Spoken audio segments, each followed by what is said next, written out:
कहते हैं द्रव्य बिन माता निज नाता तज पुत्र बेचें, द्रव्य बिन नातेदार नाता न लगावत हैं, द्रव्य बिन मित्र सारे मित्रता की रीत तजें, और द्रव्य बिन देश से विदेश नर जावत है, द्रव्य बिन भव्य रूप चमके न सभा मध्य, द्रव्य बिन नारी निज पतिन को भुलावत है। पैसा बहुत जरूरी है, जीवन में धनवान होना बहुत जरूरी है। हर व्यक्ति चाहता है कि मैं धनवान हूँ। देखिए, पैसा सब कुछ तो नहीं है, लेकिन बहुत कुछ जरूर है। एक लक्ष्मी, विद्वानों ने कहा है, एक लक्ष्मी 100 दोष को दूर करती है। इंसान के अंदर 100 कमियां हों, लेकिन अगर वो धनवान हो तो निश्चित है उसकी बहुत सारी कमी नजर आएगी ही नहीं।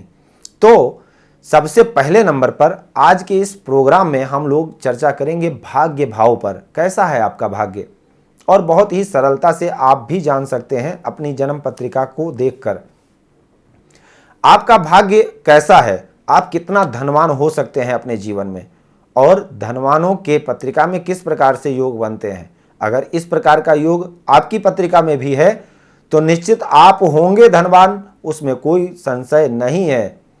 अगर आपकी पत्रिका में इस प्रकार से योग बने हैं तो निश्चित आप भी होंगे धनवान। भाग्य, देखिए, कर्म हर इंसान करता है। बाबा तुलसीदास ने भी कहा है कि सकल पदार्थ है जग माही, भाग्यहीन नर पावत नाही। कर्म करने से ही, लोग कहते हैं मेहनत करो सफलता मिलेगी। मेहनत तो रिक्शा चलाने वाला भी करता है, अधिक मेहनत करता है, उससे ज़्यादा मेहनत कौन कर सकता है, लेकिन कितना प्राप्त होता है। लेकिन बहुत सारे ऐसे लोग भी हैं जो सुबह से शाम तक कुछ नहीं करते हैं, खाली गद्दी पर बैठे रहते हैं और नोट गिनने की मशीन लगी हुई है, तो उसके लिए उनका भाग्य साथ दे रहा है। एक मार्केट में 2 दुकानें हैं और दोनों बराबर कर्म करते हैं, लेकिन एक व्यक्ति के यहाँ लाइन लगी हुई है, दूसरा खाली बैठा हुआ है। क्यों?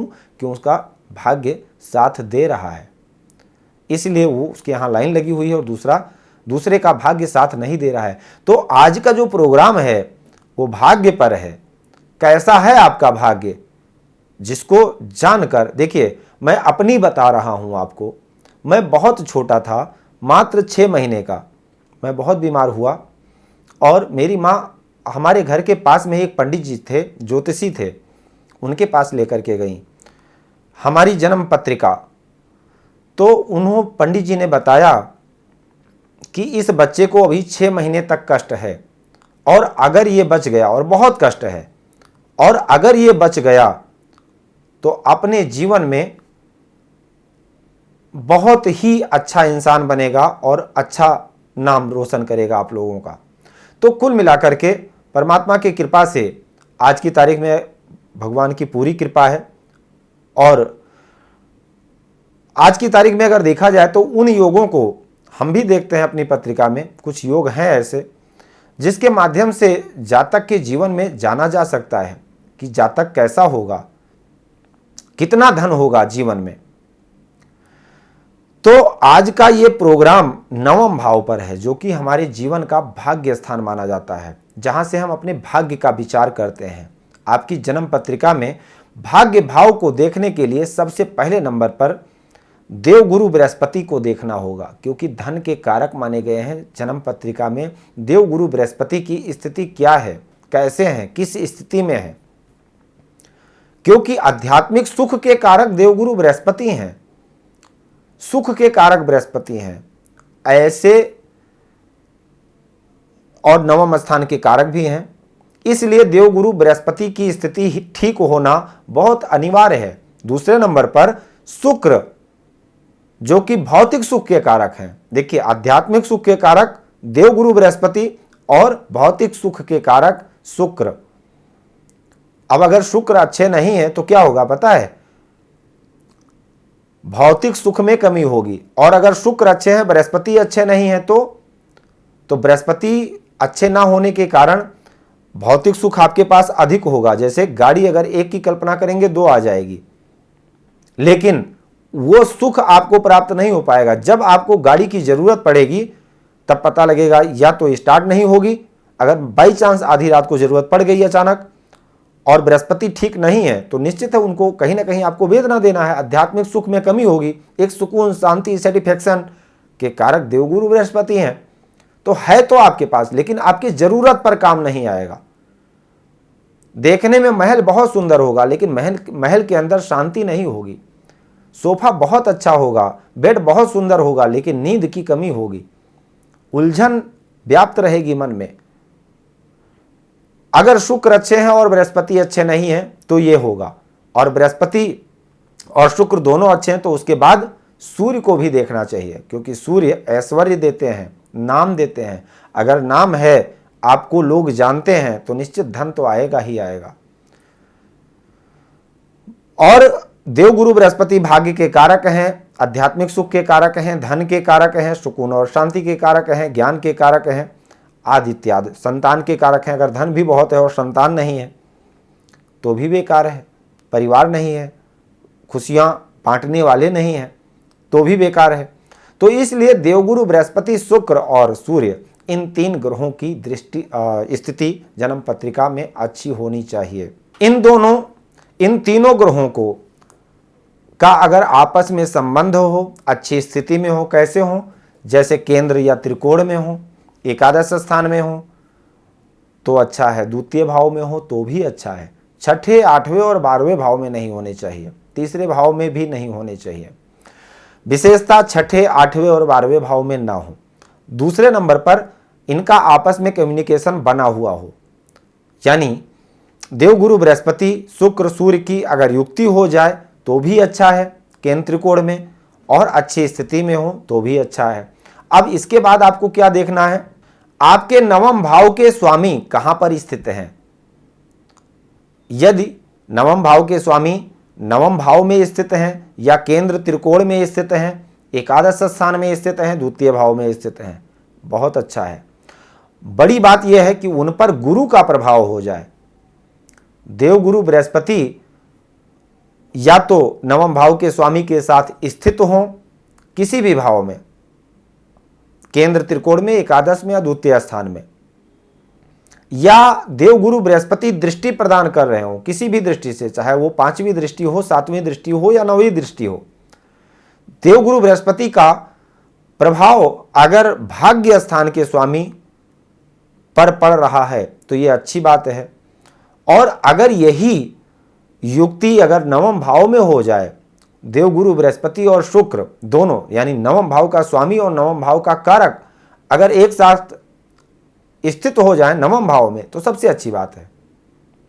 या नवम भाव का स्वामी नवम भाव में स्थित हो और उस पर देवगुरु बृहस्पति की दृष्टि पड़ रही हो, यह भी बहुत अच्छा योग बन जाएगा, जिसको भाग्यवान योग कहते हैं। ऐसा जातक गरीब से गरीब घर में जन्म लेकर अत्यंत श्रेष्ठ धनवान होता है, भाग्यवान होता है, जो कुछ कल्पना करता है जीवन में उसको प्राप्त कर लेता है।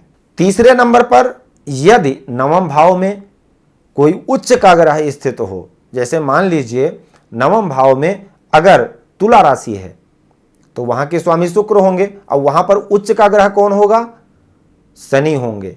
तो शनि अगर नवम भाव में स्थित हो या मित्र राशि का ग्रह स्थित हो, अब वो कौन होगा, बुध होंगे। तो बुध अगर स्थित हो तो ये भी बहुत अच्छा है। या कोई स्वराशि का ग्रह स्थित हो, यानी शुक्र अगर नवम के स्वामी है तो शुक्र वहीं स्थित हो। अगर शत्रु राशि का या अति शत्रु राशि का ग्रह नवम भाव में स्थित हो जाए, राहु केतु शनि का प्रभाव पड़ जाए, दृष्टि पड़ जाए, और नवमें से छठे, 8वें, 12वें भाव में स्थित हो जाए, पाप कर त्रियोग में हो जाए, नीच राशि का हो जाए, शत्रु राशि का हो जाए, तो ये खराब है, बहुत खराब हो जाएगा।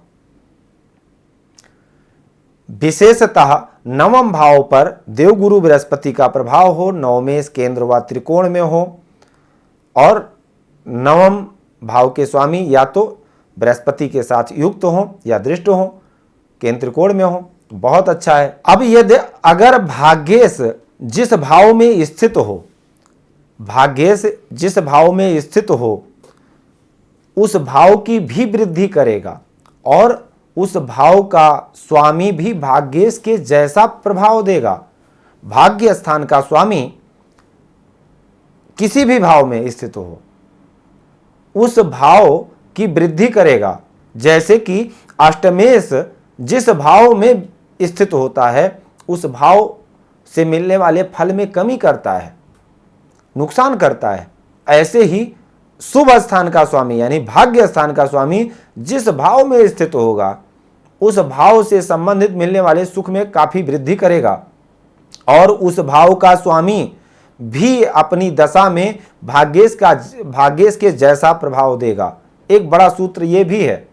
अब यदि सिंह लग्न में मंगल छठे स्थान में स्थित हो जाए जो कि भाग्य स्थान का स्वामी है तो भी जातक भाग्यवान होगा। विशेषतः अष्टम और द्वादश स्थान में यदि भाग्येश स्थित होगा तो अधिक संघर्ष करना पड़ेगा जातक को भाग्य को बनाने के लिए। भाग्येश यदि छठे भाव में स्थित है तो भी इतना, क्योंकि यह अशुभ स्थान है, लेकिन अष्टम स्थान और द्वादश स्थान जो कि दुख स्थान है, विशेषतः अगर भाग्येश अष्टम व द्वादश स्थान में स्थित होगा जिसमें सबसे ज्यादा अशुभ अष्टम स्थान में होगा। क्यों? क्योंकि भाग्य स्थान से वो 12वां भाव है और उससे कम द्वादश स्थान और उससे भी कम छठे स्थान में अगर स्थित होगा। जैसे सिंह लगन में मंगल अगर छठे स्थान में स्थित होगा तो मंगल वहां उच्च का होगा और चौथी दृष्टि से भाग्य स्थान को प्रभावित भी करेगा, अपने भाग्य भाव को देखेगा भी। तो सिंह लगन में मंगल छठे स्थान में बैठ करके भी जातक को भाग्यवान बनाएगा। अब भाग्य भाव में गुरु और चंद्रमा की यदि युक्ति हो जाए तो ये बहुत अच्छा, चंद्रमा और बुध की युक्ति हो जाए ये भी बहुत अच्छा है, शुक्र और गुरु की युक्ति हो जाए तो ये भी अच्छा है, और मंगल और चंद्रमा की युक्ति हो जाए तो ये भी अच्छा है, और शनि उच्च या स्वराशि के स्थित हो भाग्य भाव में तो भी अच्छा है। देखिए, किसी भी कार्य को करने के लिए भाग्य का सहयोग बहुत जरूरी है। इस प्रकार से अगर युक्ति बनती है तो निश्चित है आप भाग्यवान होंगे। भाग्य भाव पर किस ग्रह का प्रभाव है यह देखना विशेष जरूरी है, क्योंकि राहु केतु व शनि की दृष्टि अगर भाग्य भाव पर पड़ रही है तो निश्चित है कि आपके भाग्य में विलंब होगा, भाग्य के लिए संघर्ष अधिक करना पड़ेगा। यदि भाग्य केंद्र व त्रिकोण में हो तो अच्छा है, अगर लाभ भाव में हो तो भी अच्छा है। नवम भाव के स्वामी दसम भाव में व एकादश भाव में स्थित हो जाएं और गुरु की दृष्टि पड़ जाए, नवम भाव के स्वामी दसम भाव व एकादश भाव में स्थित हो जाएं और उन पर गुरु की दृष्टि पड़ जाए तो ये बहुत ही अच्छा प्रबल भाग्यवान योग बन जाएगा। साथ ही भाग्य भाव के स्वामी दसम भाव के स्वामी के साथ दसम भाव में स्थित हो जाएं और गुरु की दृष्टि पड़ जाए तो ये भी बहुत ही अच्छा भाग्यवान योग बन जाएगा। भाग्येश धनेश धन भाव में या लाभ भाव में या दसम भाव में स्थित हो जाएं और उन पर किसी शुभ ग्रह की दृष्टि पड़ जाए तो ये भी बहुत अच्छा भाग्यवान योग बन जाएगा। इस प्रकार से अगर जन्म पत्रिका में योग का निर्माण होता है, विशेषता आपको यही देखना है कि आपका भाग्येश किस स्थिति में है, किसके साथ है और आपके भाग्य भाव पर किस ग्रह की दृष्टि है और गुरु शुक्र और सूर्य की स्थिति क्या है। इतना अगर आप देख लेंगे तो निश्चित है आप ये जान सकते हैं कि आप कितना भाग्यवान हैं। और अधिक जानकारी के लिए स्क्रीन पर दिए गए नंबर पर आप संपर्क कर सकते हैं। आज के लिए सिर्फ इतना ही। जय श्री सीताराम।